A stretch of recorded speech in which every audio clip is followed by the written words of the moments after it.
Hot water fishing, man, it can be tough. And the reason is during hot days and during the hot summer, during the course of a day, the fish move around quite a bit actually. And you could be fishing the right lure, the right presentation at the right place, but at the wrong time and not catch any fish and get real frustrating. So let me walk you through the course of a day during a hot summer day of fishing and how to approach this. First things first, in the early morning hours, when it's just dawn, you got low light levels, get up on the flats. Now I'm not talking the very backs of coves, the backs of pockets. You want flats that are near deeper water.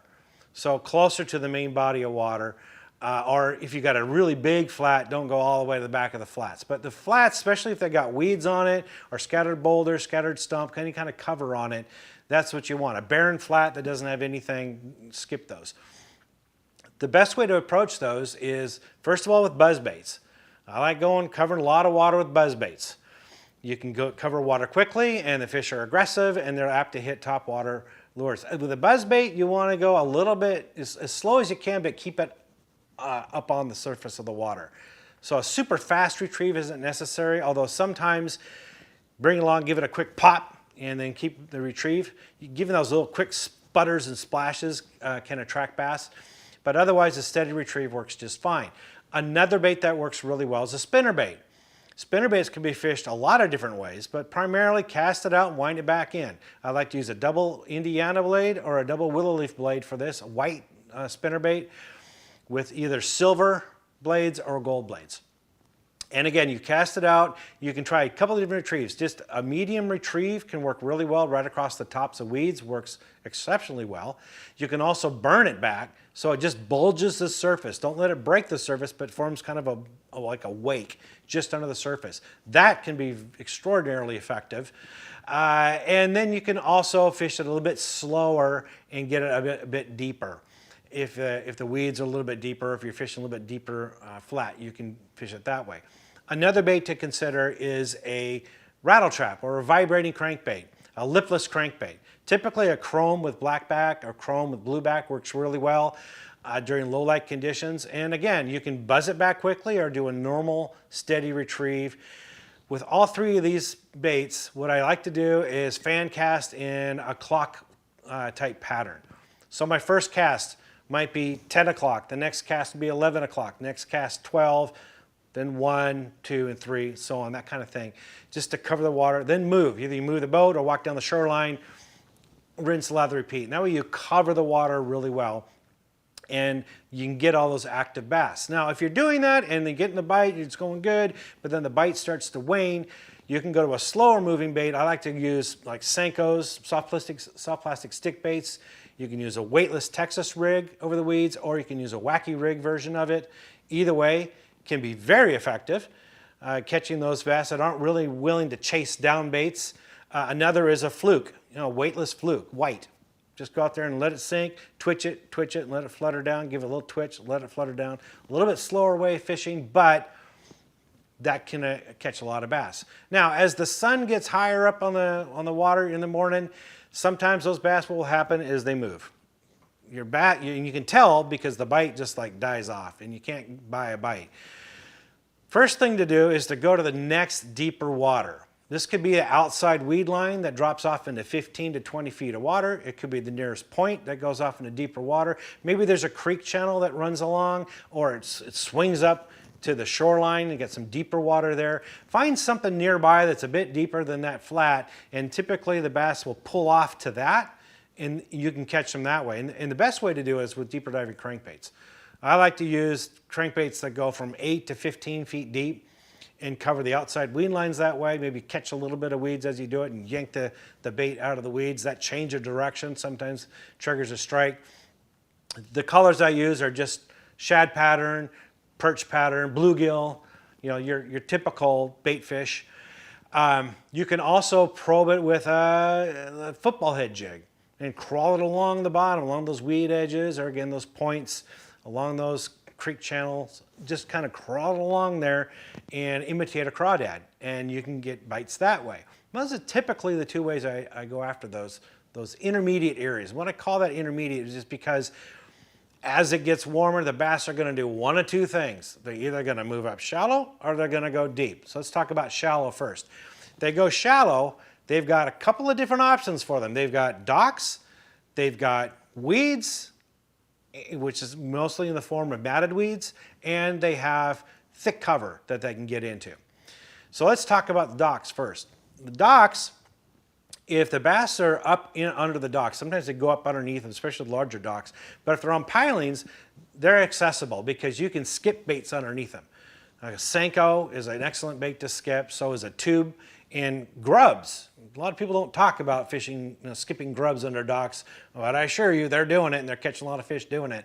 But you can skip baits up under these docks with pilings, especially if you got weeds on the sides of them.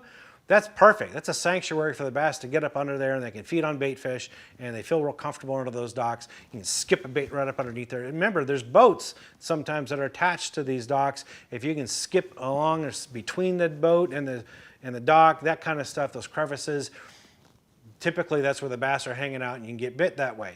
Floating docks, to me, are even better in the summertime because now they've got a definite cover and the bass can set up underneath it. The hard part is getting to them. I like it when it's a little bit breezy out, then that's when I target those floating docks because typically you got weeds on each side of them, and if you got a breeze coming from one direction, it moves that dock just a little bit, and now you got a little opening between that weed line and the dock. And if you can flip a jig or a Texas rig plastic creature bait up in there, let it flutter down, boom, you'll get hit. And be careful when you get that bite. Sometimes it's hard to detect.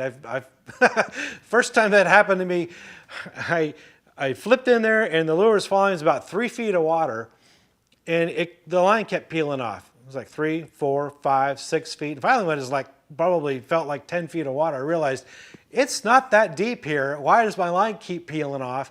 Oh, a fish might have it. I set the hook, boom. I had thrown the bait on this side of the dock, and this fish jumps out of the water on this side of the dock, way over here. I'm like, whoa! I had to get him back underneath and backing around. It was a neat little fight. But the point is, I didn't feel the bite.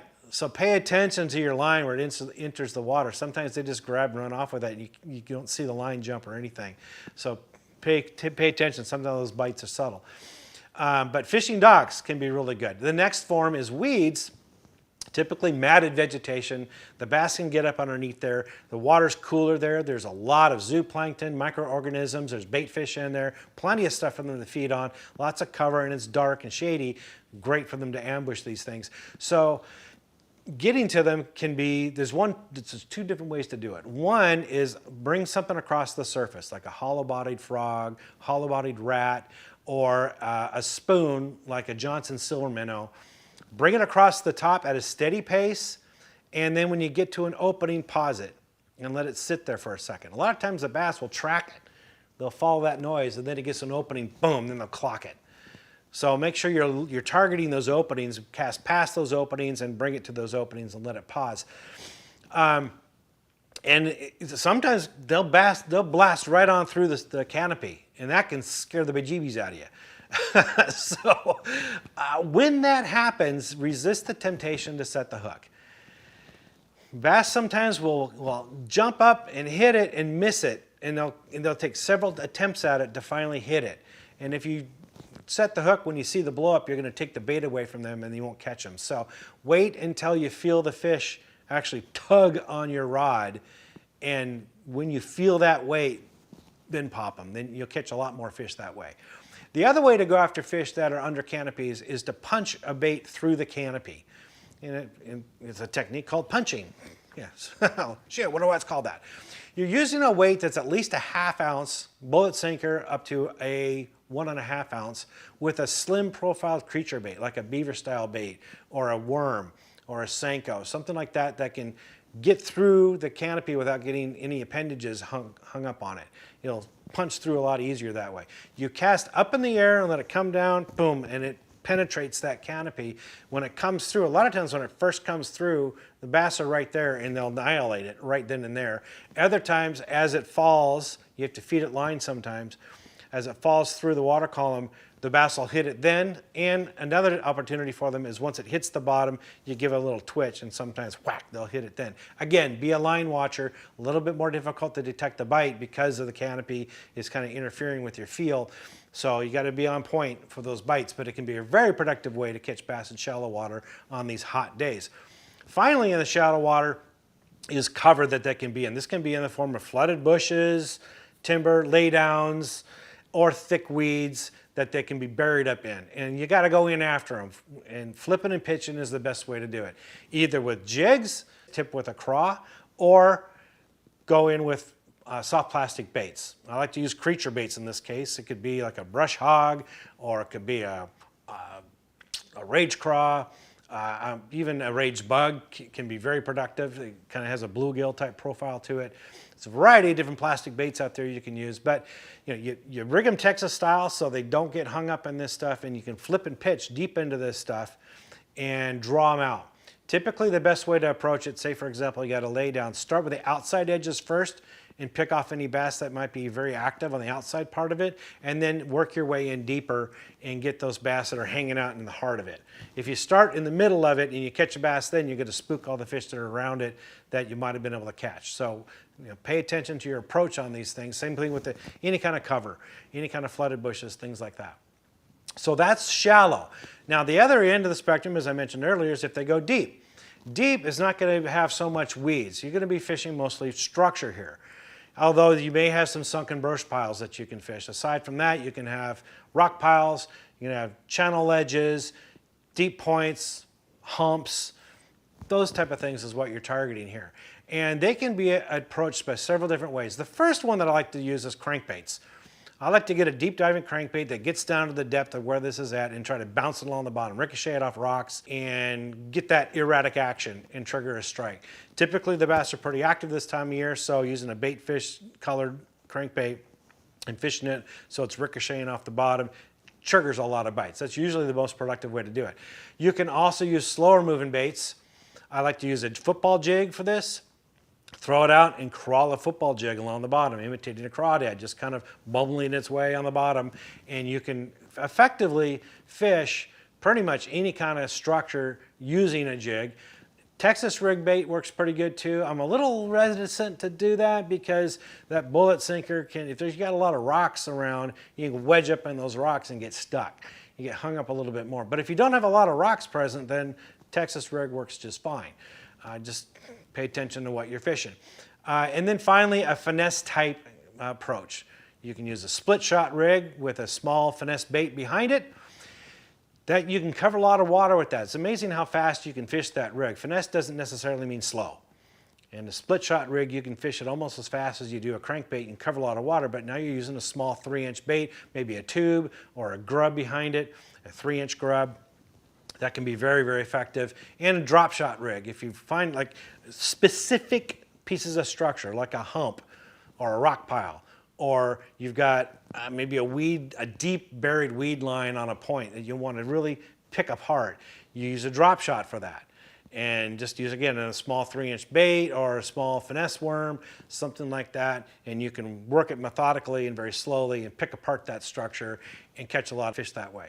So that's kind of how you go across the course of a day during a hot day of fishing. Hope that helps. For more tips and tricks like this, visit bassresource.com.